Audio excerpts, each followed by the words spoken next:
자, 사회통합전형 도입 및 법조화에 대한 얘기를 계속하도록 하겠습니다.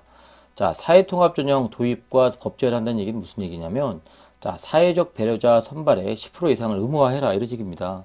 뭐 장애인이나 뭐 기초생활수급자, 농어촌 학생, 뭐 이런 사회적 배려자, 또 경제적으로 또 어려운 친구들, 이런 학생들에게 뭐 기회균등이나 또 고른기회 전형이라는 이름으로 10% 이상 의무를 하고요.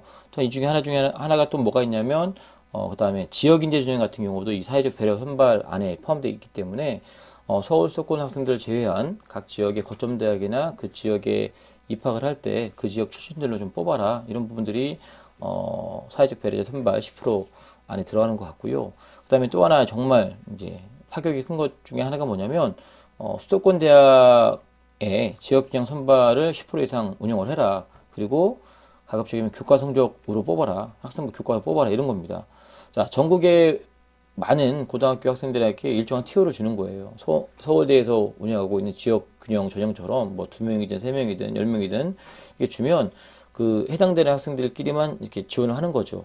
다만 내신으로만 뽑게 되면 그 다음에 내신으로만 뽑게 되면 많은 학생들에게 어떤 기회가 돌아갈 수 있는 거죠. 이런 것들을 의무화하라는 건데 서울대학교를 제외한 서울 상위권 대부분의 대학과 그다음에 수도권 이상의 대학들은 이런 전형들을 2022학년도 현재 고3부터 운영을 하게 됩니다. 자, 선생님 생각하기에는 올해 큰 변화 중에 가장 핵심적인 변화가 이게 아닌가 싶습니다. 우리가 나아갈 방향이 이것 때문에 많이 바뀌는 것 같아요. 자, 또 하나. 그래서 하나 예를 들어보면 서울대는 이전까지도 지역균형 선발이라는 이름으로 모든 학교에 2명의 추천 인원을 받아서 서류 70과 면접 30이라는 이 전형을 가지고 운영을 했습니다.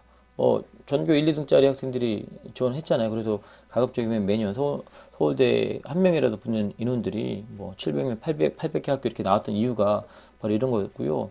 뭐 고려대부터 해가지고 이렇게 했는데 추천 인원들이 이렇게 퍼센티지가 있는데 요새 우리가 정말 잘 살펴봐야 되는 게 뭐냐면 서울대는 서류평가와 면접이니 이건 학생부 종합입니다. 그런데 고대, 성대, 경희대 다 보면 알겠지만 학생부 이런 얘기입니다.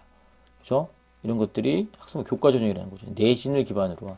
경희대 같은 경우는 작년까지 고교 연계 전형 학생부 종합 전형이 있는데 올해는 비교과 20이 들어가긴 하지만 교과 80이니까 영락없는 교과 전형이고요. 그다음에 6명 추천인은 똑같습니다. 인문들, 자연셋, 예체능 하나 이런 식으로 각 학교에서 추천 인원 안에 본인이 들어가야지만 이 학교에 쓸 수 있겠죠. 이 전형으로. 연대도 마찬가지 5%, 서강대 10명, 한양대 11%. 한양대 같은 경우는 참 좀 이해가 안 되기도 하면서 또 이해가 되는 부분이 자, 한양대는 이전에도 학생부 교과 전형이 있었죠. 내신 100으로. 최저도 없고 상당히 높은 학생들이 들어갔었는데 근데 이 학년에 11%까지 이 티오를 줄 이유가 있을까? 자, 여기서 상징하는 바가 있습니다. 내신으로 뽑기 때문에 결국은 첫 번째 붙었던 최초 합격자가 아마 등록하는 것보다는 추가하다 보면 나중에는 말 그대로 빵꾸 나는 경우가 생길 수 있기 때문에 이렇게 인원을 좀 많이 세팅하지 않았나 그런 생각 좀 합니다. 뭐 각 학교마다 이렇게 추천 인원이 있고 그리고 올해 고3들 같은 경우는 아마 모두가 이 추천 전형 관련된 학교의 규정을 아마 다 바꿀 겁니다. 이전에는 학교마다 뭐 2개, 3개, 네 번 이렇게 추천할 수 있는 권한을 줬다면 올해는 어떻게 할지 잘 모르겠지만 이만큼 학교장 추천 전형이 많기 때문에 그만큼 추천의 기회도 많이 주어질 것 같습니다. 자, 그래서 다시 한번 우리가 이 연도별 추천 로드맵을 보면 자, 지난 것들은 우리가 다 이제 잊어버린다 치면 올해 2023학년 현재 고3, 현재 고2, 현재 고1을 보면 크게 보면 고2와 고3은 같은 내용이라 보면 되고요. 고1은 전혀 다른 내용이라고 봐도 됩니다. 일단 고1만 놓고 보면 자, 모든 게 정기고정 교육과정 외에 대입 반영이 폐지됐다는 얘기는 학교 생활을 중점적으로 할 수밖에 없다라는 거예요. 그죠? 그리고 수능도 늘어나기 때문에 끝까지 수능에 대한 공부를 놓지 말아야 되는 거고요. 현재 고2와 고3 같은 경우는 축소하는 분위기가 가고 있고요. 그 다음에 자기소개서가 문항이 줄었어요. 작년 대비해서. 네 문항에서 세 문항 줄었고요. 그 다음에 교사 추천서는 공이 다 폐지가 됐고, 그 다음에 이런 것들은 작년부터 다 이렇게 운영이 됐던 부분이고요. 그 다음에 정시가 늘었다라는 거. 그죠? 그 다음에 선생님이 보기에 가장 임팩트가 있는 건 요 사회통합 전형. 그죠? 특히나 사회적 배려자 요거보다는 지역균형 선발 의무화된 부분. 그래서 학생부 교과 전형에 많은 TO가 생겼고 또 학교장 추천 전형을 받아서 쓰게 되면 상위권 학생들이 이렇게 분산이 됐기 때문에 이전에는 학생부 종합으로만 서울 상위권 대학을 가려고 했던 그런 흐름이 어떤 변화가 있지 않을까 생각이 좀 듭니다. 자, 마지막입니다. 자, 그러면 도대체 우리는 어떻게 해야 된다는 얘기입니까? 자, 02, 1, 2, 3학년 02 다 일단 내신 관리가 철저히 해야 됩니다. 특히 1학년, 2학년 같은 경우는 내신이 정말 중요해요. 이전에는 야, 내신만 잘해서 좋은 데 가냐 그랬는데 지금은 내신만 잘해도 좋은 데 갈 수가 있는 상황이 많이 바뀌었습니다. 서울 상위권이 이전에 아까 16개 대학이 학생부 종합과 논술이 45% 이상이라 그랬는데 실은 논술 중에 그렇게 비중이 많지가 않아요. 40% 가까이가 학생부 종합 전형이라 그러면 실은 학생부 종합 전형을 준비하지 않으면 이른바 서울 상위권 대학들을 갈 수가 없었다고 봐도 무방했습니다. 하지만 학생부 종합 전형이 일정 줄고요. 그 자리를 학생부 교육과 전형으로 채웠다고 보시면 돼요.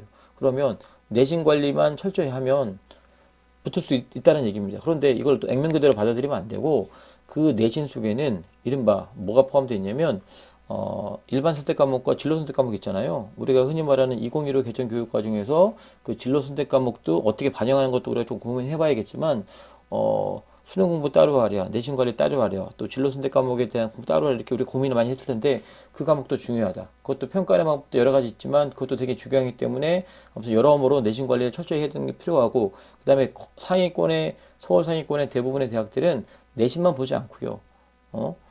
분명히 최저학력들을 어느 정도 달아놓고 있습니다. 최저학력이 있기 때문에 수능 공부까지 같이 가야 되는 겁니다.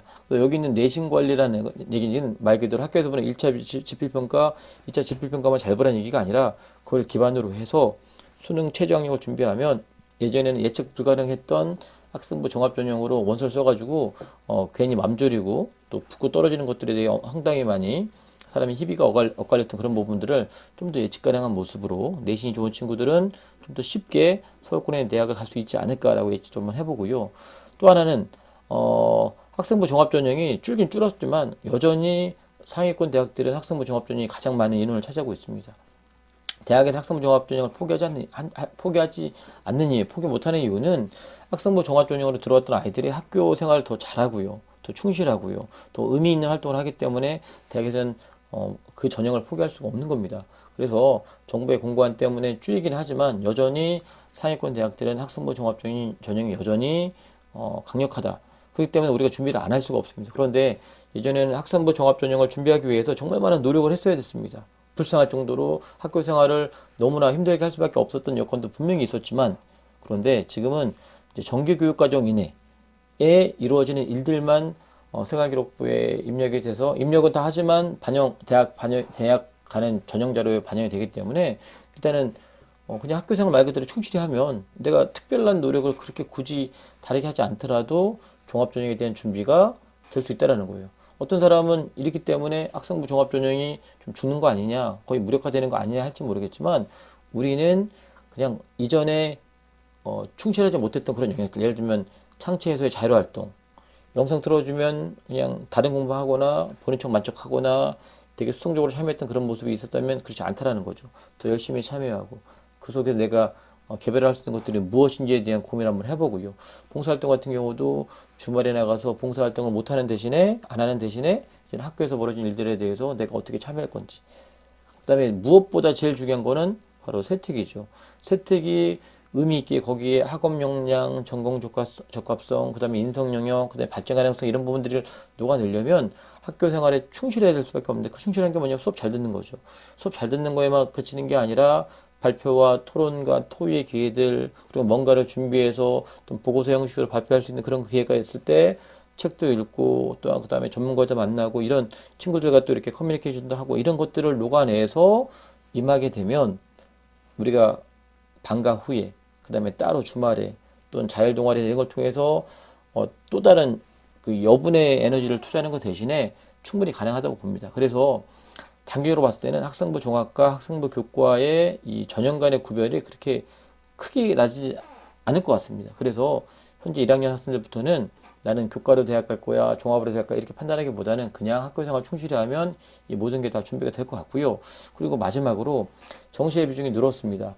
정시의 비중이 늘었다고 우리가 마냥 좋아할 게 아니라, 물론 정시 비중이 들면 정시로 들어가는 친구들이 학생들이 더 늘어날 가능성이 있겠지만, 반대로 재수생들, N수생들이 더 늘어날 가능성도 있는 겁니다. 그래서 정시 가는 TO가 분명히 우리 재학생들한테만 올 거라고 기대하지 마시고 그만큼 더 철저히 준비하는 건 맞습니다. 그래서 수능 보기 전날까지 수능 공부하는 게 맞습니다. 맞는데 너무 장밋빛 환상에 빠져서 나는 수능 한 방으로 무조건 대박이 날 거야 이런 생각보다는 아까 말했던 교과와 그 다음에 수업 시간에 충실하는 부분과 더불어서 수능 보기 전날까지 내가 모의고사를 꾸준히 끌고 가겠다라고 하는 이 마인드를 가지고 생활하면 현재 고3이나 현재 고2나 현재 고1이나 우리가 입시를 준비하는 과정에서 그렇게 어려움 없이 우리가 지낼 수 있지 않을까 싶습니다. 어떻게 보면 하나만한 얘기죠. 내신 잘 따라는 얘기 다 아는 거고요. 학교생활 충실하라는 얘기 다 맞는 말이고요. 게다가 수능 준비하라는 얘기가 뭐 당연히 삼박자를 갖춰야 되는 게 맞는 말일 수는 있겠지만 우리가 하나하나 포인트를 좀 짚어가면서 생각해 봤을 때 결국은 어디에도 방점을 더 둬가면서 우리가 이렇게 준비하느냐 이런 부분들을 생각해 본다면 마지막 결론은 내신, 그 다음에 생기부, 그 다음에 수능 준비를 균형적으로 준비하면 우리가 성공적인 대입 준비가 되지 않나 이렇게 생각을 해봅니다.